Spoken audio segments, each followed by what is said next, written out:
제가 처음 일본으로 건너간 건 50살이 가까워질 무렵이었습니다.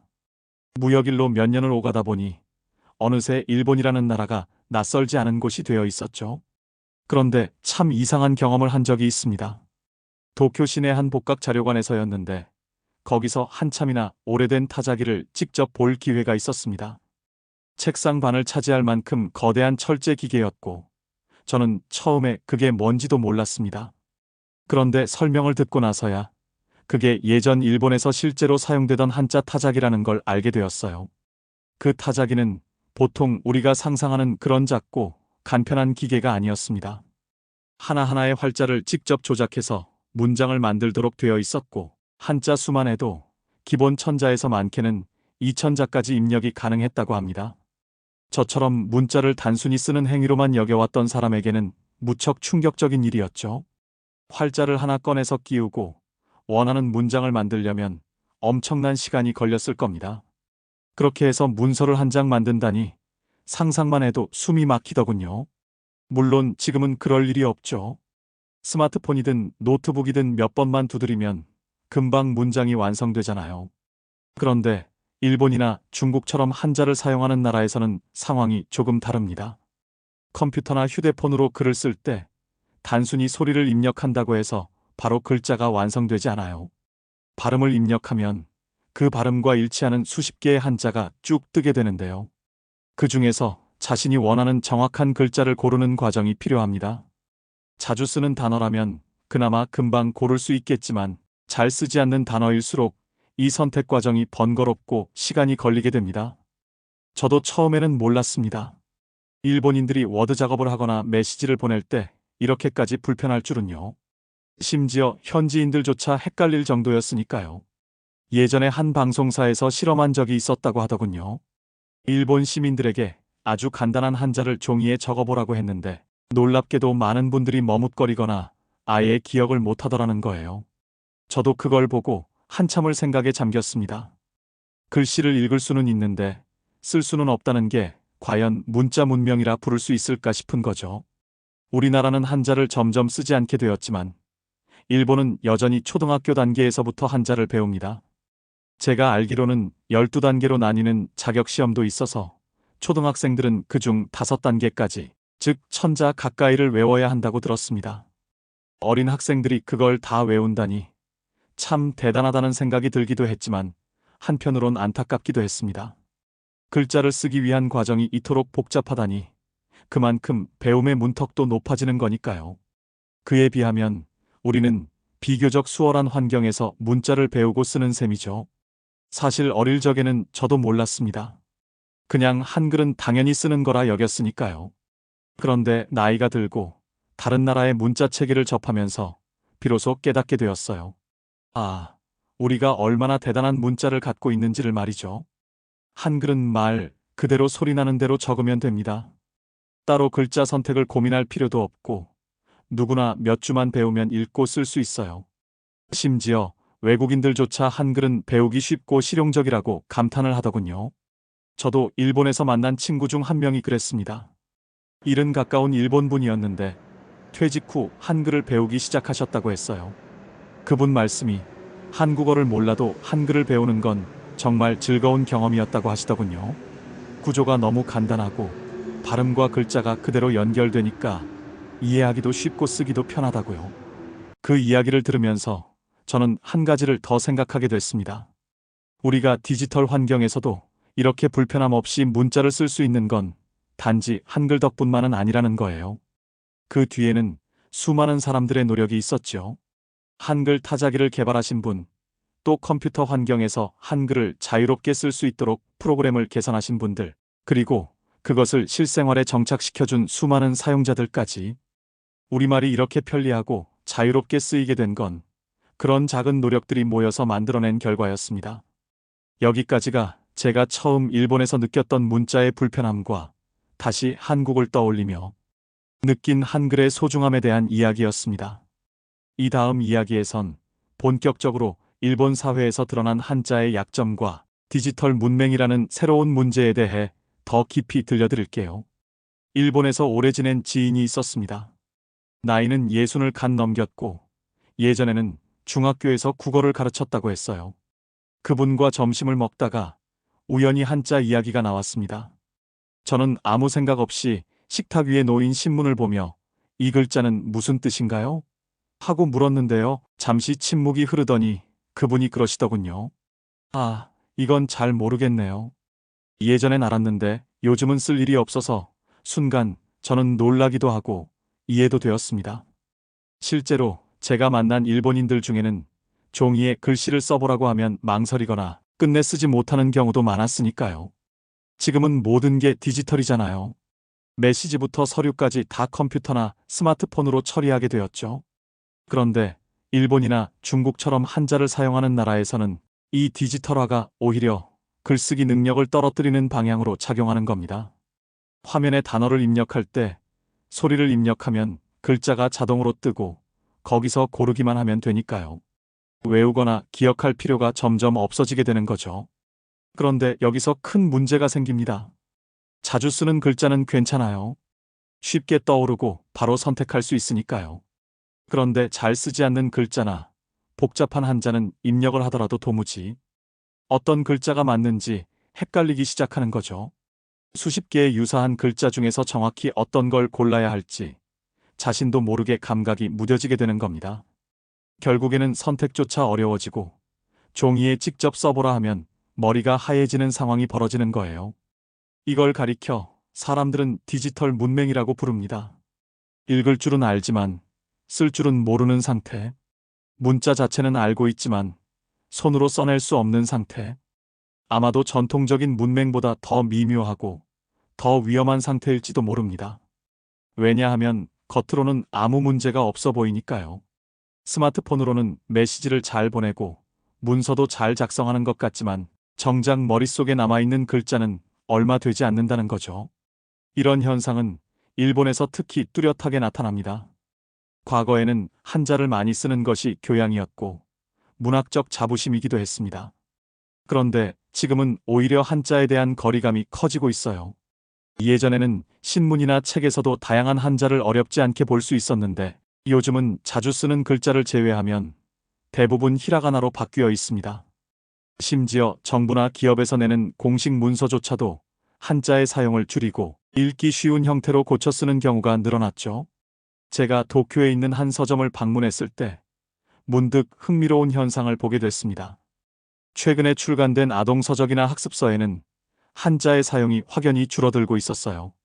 대신 히라가나나 그림 중심의 설명으로 바뀐 경우가 많았고 중학생 수준의 참고서조차도 한자 옆에 히라가나로 발음을 함께 적어주는 방식이 기본이 되어 있었습니다. 예전 같으면 당연하게 외워야 할 부분들을 이제는 더는 강요하지 않는 분위기인 거죠. 물론 이해는 됩니다. 사회 전체가 빠르게 디지털화되면서 타이핑 속도와 편리함이 중요해졌으니까요. 문제는 그 편리함 뒤에 무엇이 사라지고 있는지를 자각하지 못하는 데 있습니다. 일본 사회는 지금도 겉으로는 문자가 풍부하고 글자체 문화가 강한 듯 보이지만 실상은 점점 문자에 대한 의존과 소통 방식이 달라지고 있다는 걸 실감하게 됩니다. 한자를 아예 없애버릴 수는 없을 겁니다. 일본어는 동음이어가 너무 많아서 한자가 없으면 문장이 굉장히 애매해지고 말뜻이 모호해져 버립니다. 실제로 과거 문서 중에는 히라가나만으로 쓰인 것들이 있었는데요. 읽기는 쉬워도 무슨 뜻인지 정확히 파악하기가 참 어렵더군요.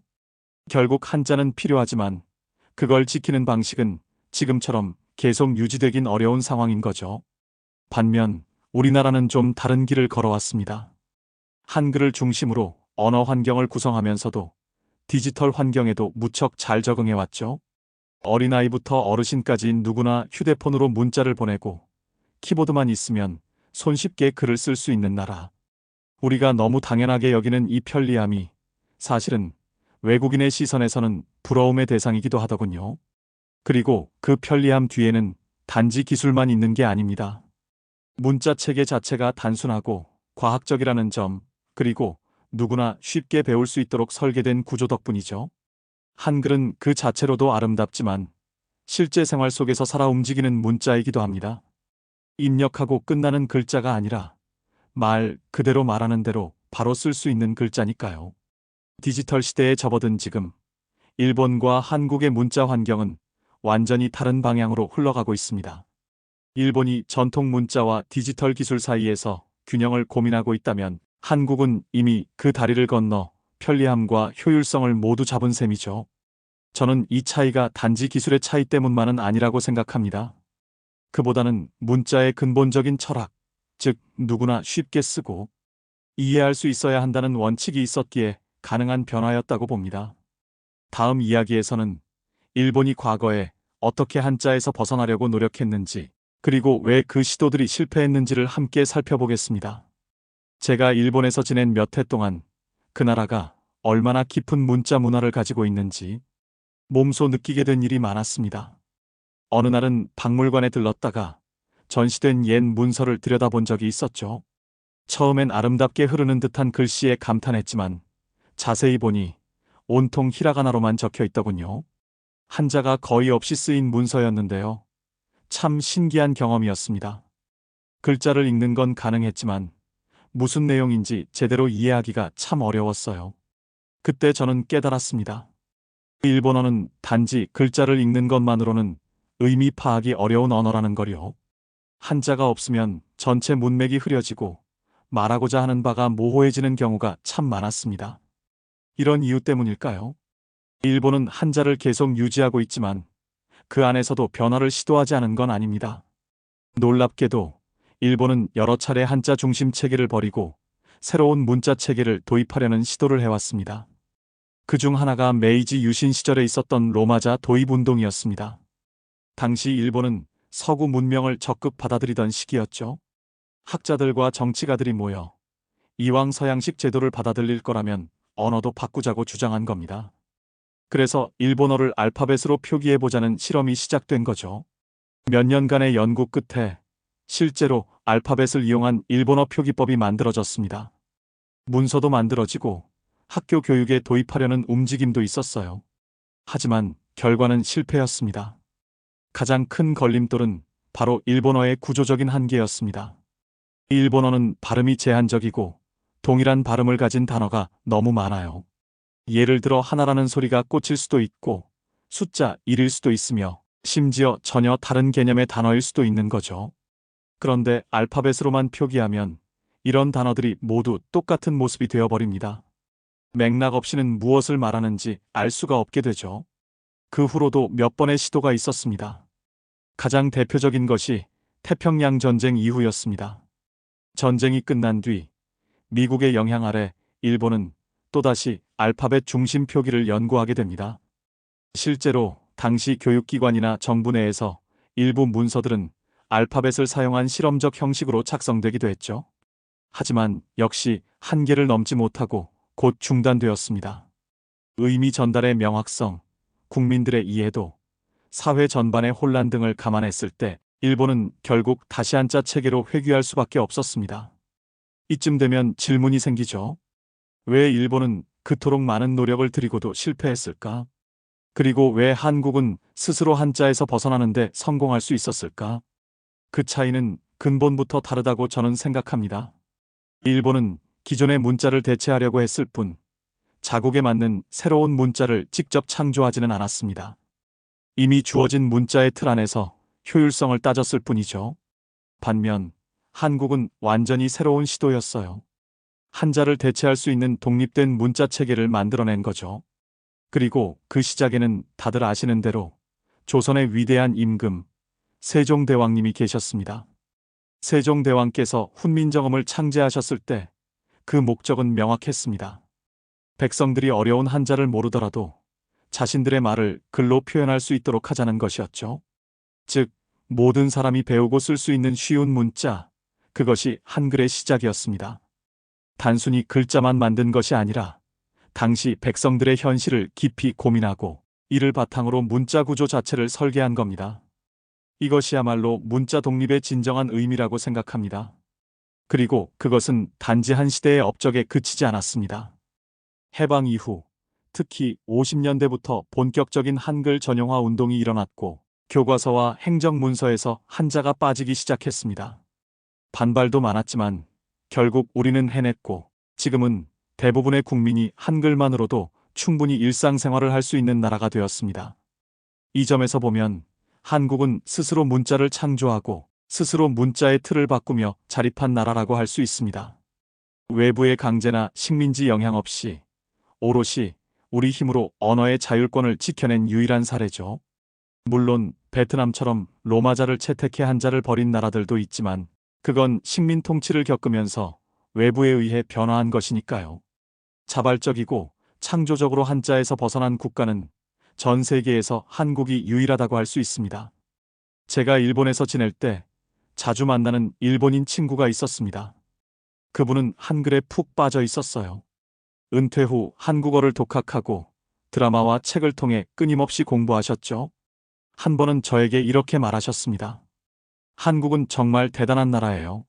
자기 말을 자기 글자로 표현할 수 있는 게 얼마나 큰 축복인지 아십니까? 우리는 아직도 한자에 갇혀 있어요. 그 말씀을 듣고 저는 다시 한번 깨달았습니다. 우리가 누리는 표현의 자유는 말보다도 먼저 그래서부터 시작된다는 사실을요. 이제 마지막 이야기로 지금 이 순간에도 전 세계가 주목하고 있는 한글의 저력과 디지털 시대에 더욱 빛나는 그 힘에 대해 나누어 보겠습니다. 며칠 전 오랜만에 한국에 돌아와 도서관을 찾았습니다. 책장 사이를 거닐다가 한글 관련 서적이 눈에 띄었고 무심코 펼쳐든 그 책 안에는 낯익은 이름 하나가 보였습니다. 일본에서 만났던 그 한글 애호가 분이 쓴 짧은 칼럼이 실려 있었던 겁니다. 제목은 이랬습니다. 말을 말답게 해주는 글자 한글. 그 한 문장을 읽고 저는 한동안 책장 앞에 멈춰 서 있었습니다. 말을 말답게 만든다. 단순하지만 얼마나 본질을 꿰뚫은 표현인가 싶었죠. 요즘은 세상이 너무 빨리 변합니다. 문자도 예외는 아니죠. 손글씨는 점점 줄어들고 음성으로 글을 대신하는 일이 많아졌습니다. 그런데 바로 그 속에서 한글은 오히려 더 강력해지고 있다는 사실, 여러분은 알고 계셨나요? 한글은 구조 자체가 디지털 환경에 매우 잘 맞습니다. 왜냐하면 복잡한 부호가 아닌 소리나는 대로 조합해서 입력하는 문자이기 때문이죠. 자음과 모음을 조합하는 방식은 키보드든 음성인식이든 어떤 기술 환경에서도 빠르게 적용됩니다. 일본이나 중국처럼 입력 선택 삽입의 복잡한 단계를 거치지 않아도 되니 효율성이 매우 높죠. 뿐만 아니라 한글은 세계 각국에서 배우기 쉬운 문자로 손꼽히고 있습니다. 여러 나라에서 한국어 교육 열풍이 불고 있고 그 바탕에는 한글의 과학성과 논리성이 자리 잡고 있습니다. 저도 일본에서 종종 만났던 한글 교실의 학습자들 얼굴이 떠오릅니다. 어린 학생부터 백발이 성성한 어르신까지 모두가 같은 책을 들고 따라 읽고 쓰고 웃으며 한글을 배웠던 모습이요. 그들이 가장 많이 했던 말이 아직도 기억납니다. 이 글자는 너무 정직해요. 보는 대로 읽고 듣는 대로 쓰니까요. 그렇습니다. 바로 그것이 한글의 힘입니다. 사람을 속이지 않는 문자 감정을 그대로 담아낼 수 있는 도구. 우리는 이미 그런 문자를 오래도록 써왔고 지금도 매일같이 손에 쥐고 살아가고 있는 겁니다. 돌이켜보면 이건 단지 언어의 문제가 아니었습니다. 문자 하나가 그 나라 사람들의 사고방식, 삶의 방식까지 바꾸기도 하니까요. 일본이 여전히 한자의 벽을 넘지 못해 디지털 문맹에 시달리고 있고 중국이 한자를 간소화하며 타협을 거듭했던 것과는 달리 우리는 자발적인 선택으로 새로운 길을 만들어냈습니다. 그것도 수백 년 전에요. 얼마나 대단한 일입니까? 제가 어릴 적만 해도 세종대왕 하면 교과서 속의 인물로만 생각했습니다. 하지만 지금은 그분의 결단이 얼마나 큰 변화의 씨앗이 되었는지 알 수 있습니다. 누군가를 위해, 아니 모두를 위해 문자를 만든다는 발상은 그 자체로 경이롭습니다. 어느 나라의 임금도 백성을 위해 문자를 만들지 않았는데 우리는 그 유산을 지금도 매일 사용하고 있는 거니까요. 이제 우리는 한글을 단지 우리 글자로만 생각할 필요가 없습니다. 세계가 주목하고 배우고 싶어하고 감탄하는 문자라는 걸 분명히 알고 있어야 해요.